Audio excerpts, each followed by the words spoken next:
اعوذ باللہ من الشیطان الرجیم بسم اللہ الرحمن الرحیم اللہم صلی علی سیدنا مولانا محمد وبارک وسلم صلاۃ والسلام علیکہ یا رسول اللہ صلی اللہ تعالی علیہ وسلم۔ ہم تمام یہاں پہ سماعت فرما رہے تھے خواتین کی نماز کے بارے میں۔ اس سے پہلے جو ہم نے جانا تھا وہ ہم نے وضو کے فرائض کو جانا تھا۔ آج ہم لوگ جو ہے وضو کی سنتوں کو جانیں گے۔ تو وضو میں جو ہے 16 چیزیں سنت ہیں۔ جو سب سے پہلی سنت ہے وہ ہے وضو کی نیت کرنی۔ ہم جب وضو کی نیت کریں تو ہمارے دل میں جو ہے جب وضو کرنے جائے تو ہمیں نیت ہونی چاہیے کہ اللہ میں وضو کر رہی ہوں جو ہے تیری عبادت کرنے کے لیے، تیری جو ہے رضا چاہنے کے لیے، اور اس طرح سے جو ہمیں نیت کرنی ہے۔ اب یہ عورتیں یہ نہ نیت کرنے کہ میں وضو کر رہی ہوں اپنی خوبصورتی کے لیے، تو یہ چیز نہ نیت کریں، وہ اپنے آپ آٹومیٹک ہی مل جائے گی جب ہم لوگ نیت اچھی رکھیں گے۔ اس کے بعد ہم لوگوں کو جو ہماری دوسری جو ہے سنت ہے وہ کیا ہے، بسم اللہ پڑھنا۔ تو ہم بسم اللہ پڑھیں، پھر جو ہے پہلے دونوں ہاتھوں کو 3 دفعہ دھونا ہے، پھر جو ہے مسواک کرنا ہے، پھر دائیں ہاتھ سے 3 مرتبہ جو ہے کلی کرنا ہے، پھر دائیں ہاتھ سے 3 مرتبہ ناک میں جو ہے پانی کو چڑھانا ہے، بائیں ہاتھ سے ناک صاف کرنا ہے، اور مرد کو داڑھی کا انگلیوں سے خلال کرنا چاہیے۔ جو مرد ہیں ان کے چہرے پہ داڑھی ہوتی ہے تو ان کو اپنی انگلیاں جو ہیں گیلی کر کر کے داڑھی کے اندر ایسے کھول کھول کر داڑھی کو گیلا کرنا، اس کو ہم لوگ کہتے ہیں خلال کرنا۔ اس کے بعد ہے کہ ہاتھ پاؤں کی جو انگلیاں ہیں اس کا جو ہے خلال کرنا، جو ہمارے جیسے ہاتھ پاؤں کی جو انگلیاں اس کے بیچ میں جو ہے اسپیس ہوتا ہے، جگہ ہوتی ہے 2 انگلیوں کے درمیان، تو ہمیں ہاتھ پاؤں کی دونوں انگلیوں میں کیا کرنا ہے، خلال کرنا ضروری ہے، یعنی کہ اپنی ایک ہاتھ سے دوسرے ہاتھ کی انگلیوں میں جو ہے انگلی ڈالنا ضروری ہے، اسی طرح جو ہے پیر کی انگلیوں میں بھی کرنا ضروری ہے۔ اس کے بعد ہے کہ ہر عضو کو 3 بار جو ہے دھونا ضروری ہے، یعنی کہ سنت ہے، اور پورے سر کا 1 بار مسح کرنا سنت ہے۔ ترتیب سے جو ہے وضو کرنا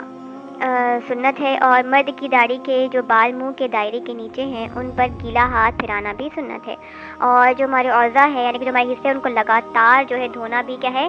ایک عضو سوکھنے سے پہلے ہی دوسرے عضو کو دھونا بھی کیا ہے، سنت ہے۔ کانوں کا مسح کرنا بھی سنت ہے، ہر مکروہ جو ہے مکروبات سے بچنا بھی سنت ہے۔ یہ سب کیا ہے، سنت ہیں، کس میں، وضو میں جو ہے 16 سنتیں تھیں جو میں نے آپ لوگوں کے سامنے ذکر کری ہیں۔ یعنی کہ پورے سر کا ایک بات سن لیجئے، کہیں آپ لوگ سوچیے تو میں نے فرض میں بتایا تھا، تو جو 4 فرائض تھے اس میں کیا ہے، وضو چوتھائی سر کا مسح کرنا فرض، اور یہاں پہ کیا بول رہے، پورے سر کا 1 بار مسح کرنا سنت ہے، تو دونوں باتوں میں فرق ہے، اس چیز کو دھیان رکھیے گا۔ اس کے بعد ہم لوگ پڑھیں گے وضو کے جو ہے مستحبات کی، وضو میں جو ہے کون سی چیزیں ہیں جو مستحب ہیں۔ ویسے تو بہت ساری چیزیں ہیں جو مستحب ہیں وضو میں، لیکن یہاں پہ میں جو ہے چند آپ لوگوں کے سامنے ذکر کر رہی ہوں۔ اگر آپ لوگوں کو پوری جاننی ہے تو بڑی بڑی کتابیں جیسے کہ بہاری شریعت وغیرہ ہے، آپ وہاں سے بھی دیکھ سکتے ہیں۔ تو کچھ چیزیں جو میں آپ لوگوں کے سامنے ذکر کر رہی ہوں۔ تو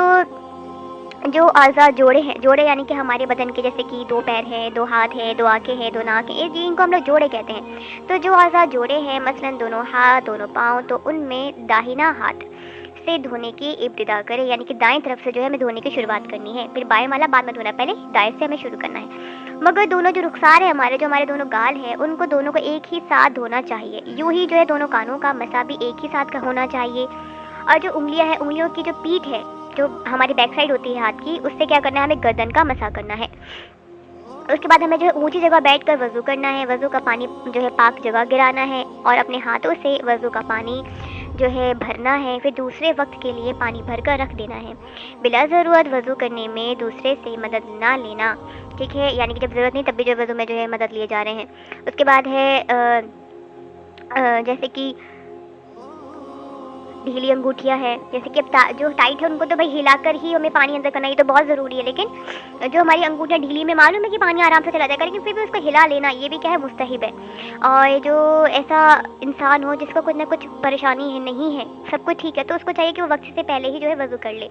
اور اطمینان سے وضو کرنا چاہیے۔ یہاں پہ میں آپ لوگوں کو بات بہت اچھے سے بتا دوں، آج کل کی عوام میں یہ بات بہت مشہور ہے کہ وضو جو ہے جوانوں کی طرح ایک دم جلدی جلدی کرنا چاہیے، ایسا بالکل بھی نہیں ہے۔ جلد بازی میں ہم وضو ٹھیک سے نہیں کر پائیں گے، اور ہمارے کوئی بھی حصہ جو وضو میں دھلنا چاہیے تو وہ نہیں دھل پایا، ہمارا وضو نہیں ہوا، ہمارے کوئی بھی جو ہے فرض چھوٹ گیا وضو میں، تو پہلی بات وضو نہیں ہوا، اب وضو نہیں ہوا تو نماز شروع نہیں ہوئی، تو نماز جب شروع ہی نہیں ہوئی تو ہم نے پڑھ تو لی پوری پر ہماری وہ مانی نہیں گئی، تو ہمیں اس میں احتیاط رکھنا بہت ضروری ہے، اسی لیے اطمینان سے وضو کرنا چاہیے، یہ کیا، یہ مستحب ہے۔ کانوں کے مسح کے وقت جو ہے بھیگی انگلی ہے مطلب جو چنگلی ہوتی ہے ہمارے، اس کانوں کے جو ہے سوراخوں میں ڈال کر جو ہے اس کو اچھے سے اندر صاف کر لینا چاہیے، اور جو ہمارے کپڑے ہیں، کپڑوں کو ٹپکتے ہوئے جو قطرات ہوتے ہیں ان سے بچانا چاہیے، جو ہمارے پانی کے جو قطرات ٹپک رہے ہوتے ہیں اس سے ہمیں اپنے کپڑوں کو بچانا چاہیے۔ اور وضو کا برتن جو ہے مٹی کا ہو، اگر مٹی کا نہیں ہے، اگر جیسے کہ تانبے وغیرہ کا ہے، تو اس کے اوپر نا کوئی پتائی ہونی چاہیے، جیسے کہ ہم لوگ پینٹ وغیرہ کرتے ہیں، کوئی پوتنی والی جو چیز ہوتی ہے تو وہ تانبا چھپ جائے، تو اس برتن سے بھی ہم لوگ وضو کر سکتے ہیں. اگر وضو کا برتن جو ہے جیسے کہ لوٹا ہو تو ہمیں جو ہے اپنی بائیں طرف رکھنا چاہیے. اگر لوٹے میں جو ہے اسٹینڈ لگا ہوا ہے جو جس سے ہم لوگ ہاتھ جیسے آپ رکھتے ہیں, جیسے کہ اس کو اردو میں بولتے ہیں دستہ لگا ہوا ہو, تو دستے کو 3 بار جو ہے دھو لیں. اس کے بعد کیا کریں, اس کے بعد ہاتھ دستے پر رکھیں اور لوٹے کے منہ پر جو ہے ہمیں ہاتھ نہیں رکھنا ہے, اور ہر عضو کو دھو کر اس پر ہاتھ پھیر دینا تاکہ جو ہے ہمارے پانی کی جو بوندیں ہیں وہ جو ہے بدن یا پھر جو کپڑا وغیرہ اس پہ نہ ٹپکے. جیسے کہ ہم نے ہاتھ دھویا تو ہمیں چاہیے بھائی ہاتھ دھل گئے نا, تو ایک بار اپنی ہتھیلی کو پورے ہاتھ پہ پھیلا لے تاکہ جو بوندیں اور ٹپکنے والی تھی وہ اب نہ ٹپکے. اور ہر عضو کے دھوتے وقت جو ہے دل میں وضو کی نیت سے جو ہے حاضر رہنا چاہیے, کیونکہ جب وضو کرے تو ہمارا دماغ صرف اور صرف وضو کے ہی دوران رہنا چاہیے. اور ہماری جو وضو کی جو دعائیں ہیں ہم جیسے کہ وہ بھی مستحب تھی, ان کو پڑھ لیتے تو اچھی بات تھی, نہیں پڑھنا تو اتنا ضروری نہیں تھا, لیکن پھر بھی ہمیں اگر ہم عربی میں وہ نہیں یاد کر سکتے ہیں تو اس کا جو ٹرانسلیشن ہے ہم اس کو سوچ کے اس جگہ پہ خیال کر سکتے ہیں. اور اگر ہم ایسے خیال کریں گے تو ہمارا جو وضو میں ہی دھیان رہے گا. اور ہر عضو کو دھوتے وقت کیا کرنا ہے, بسم اللہ اور درود شریف اور کلمہ شہادت جو ہے پڑھنا ہے, یہ بھی کیا مستحب ہے. اور ہر عضو کو دھوتے وقت الگ الگ عضو کے دھونے کی دعائیں کو بھی پڑھتے رہنا, یہ بھی کیا مستحب ہے. اور عضو کو بلا ضرورت پہنچ کر خشک نہ کریں, یعنی کہ جب جیسے کہ ابھی مجھے زکام رہتا ہے, میں اگر وضو بناتی ہوں تو میں بہت دیر تک اپنا چہرہ گیلا نہیں رکھ سکتی, مجھے جلدی پہنچنا ہوگا ورنہ مجھے زکام ہو جائے گا, مجھے اس چیز کی الرجی ہے. تو کسی کو اگر ایسا کوئی دقت نہیں ہے, پانی سے کوئی مسئلہ نہیں ہے, تو وہ رہنے دے, وضو کا پانی اپنے چہرے پہ رہنے دے. اگر کچھ ہے بھی تو بول رہے ہیں کہ اگر چلے پہنچ بھی لیا تو کم سے کم اتنا باقی رہنے دے کہ ہلکی ہلکی جو ہے نا نمی جو ہے وہ باقی رہے. وضو کر کے جو ہے ہاتھ نہ چھٹکائیں, جیسے کہ پانی رہتا ہے نا, ہم لوگ ایسے ہاتھ چھٹکاتے ہیں تو وہ کیا ہے, وہ کیوں نہیں کرنا چاہیے, اس سے نا شیطان کو ہوا لگتی ہے, وہ شیطان کا طریقے کا پنکھا بن جاتا ہے, شیطان کو اس سے ہوا پہنچتی ہے, اس کو راحت ملتی ہے. تو ہمیں تو شیطان کو راحت دینی نہیں ہے. اس کے بعد ہے کہ وضو کے بعد اگر